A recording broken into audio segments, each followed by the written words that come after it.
Ever consider organizational anthropology? If so, check out sNAPAshots, conversations with practicing professional and applied anthropologists. Let's meet Mariette Baba. Mariette is the Executive Director of the Foundation of Women and Children Enslaved in War and Professor and Dean Emeritus at Michigan State University. How did you get interested in anthropology? I was initially interested in human evolution. So who are we? Where did we come from? Where are we going? Those questions posed by Paul Gauguin. I was interested in those. I learned about physical anthropology in school, and I was so enthralled with the subject matter that seemed to address those questions that I said, I'm going to get a PhD in this field. And so later on, I was doing my doctoral research, and I met other people from other fields, computer science. They were doing the modeling of our data, and they introduced me to modeling organizations. So along the way, our lab went through a technological shakeup. Everybody had to change platforms for doing their research, and I took the training. I didn't find the work satisfying on the new platform, so I spun off with the computer scientists to focus on organizational modeling, and that became my field of practice, organizational anthropology. How has the anthropological perspective or training enhanced your contribution to your workplace? Anthropology teaches you that a trained observer can learn from immersion in the field.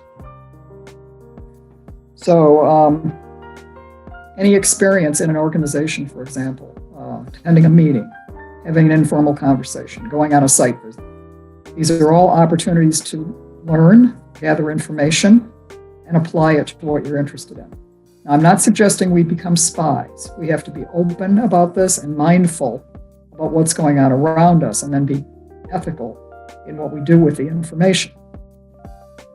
But it's crucial to be able to see whatever the subject is and learn from direct experience, lived experience, which you get from fieldwork, your own lived experience.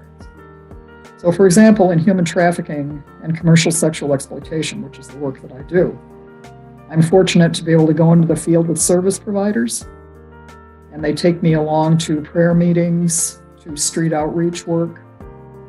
We visit massage parlors and strip clubs.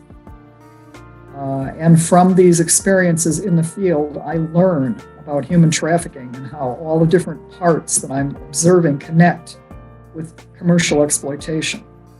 How they work together as an industry, which it's difficult to read that in a journal article, all the things that you learn from being in the field in all these different places. The question then becomes, the data. What data are you focusing on? How do you collect it? What do you do with it? What's ethical practice? And those are questions that anthropology addresses.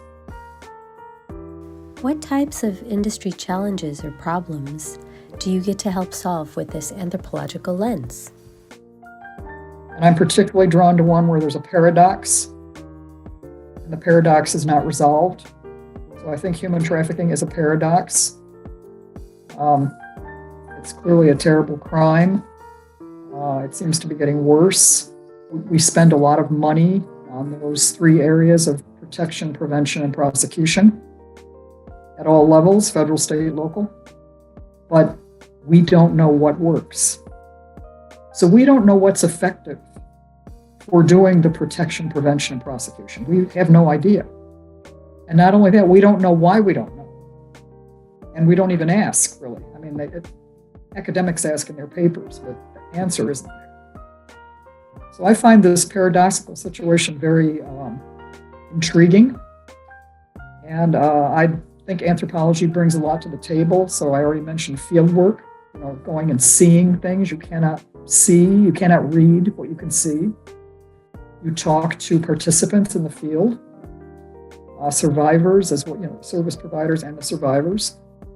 And you get insider knowledge about this industry.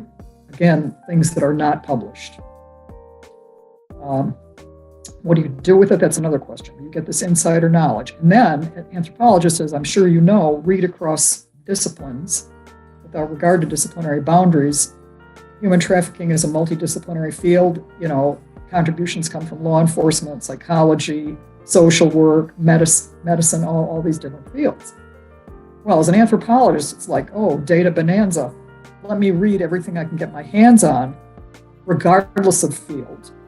And then you not only see correspondences, you see gaps, and things start to emerge out of the data that you didn't know, nobody knew were there, they didn't tell you. So, for example, this thing called re-trafficking, it's where a person gets trapped in a cycle of exiting, re-entering.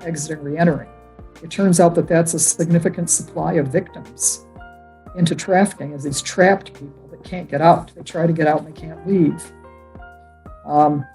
You don't see that as a major issue in any literature. It emerges here and there as a minor issue, but then when you put it all together, you take all the data on re-trafficking across literatures and put it together, it emerges as a major problem.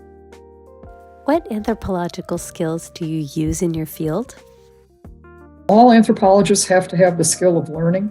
I think you're trained through anthropology how to learn from the field, how to learn about a new context, how to learn language, how to interpret, different schools of interpretation. We all learn that.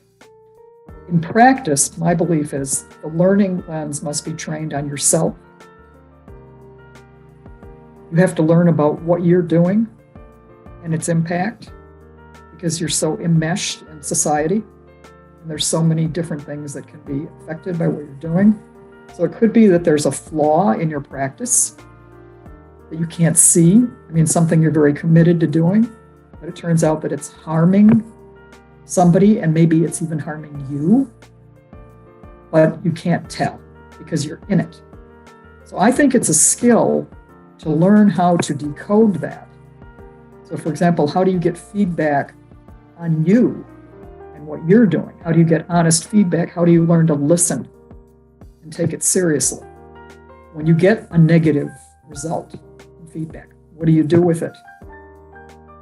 These are skills. You can learn these skills. There are whole courses on continuous improvement, all kinds of different glosses for this. But I would put the learning in the practice area and learning about yourself as a skill. Thank you, Mariette, for sharing your experience as a practicing professional and applied anthropologist. For more sNAPAshots, find us here, practicinganthropology.org, Meta, LinkedIn, and Twitter.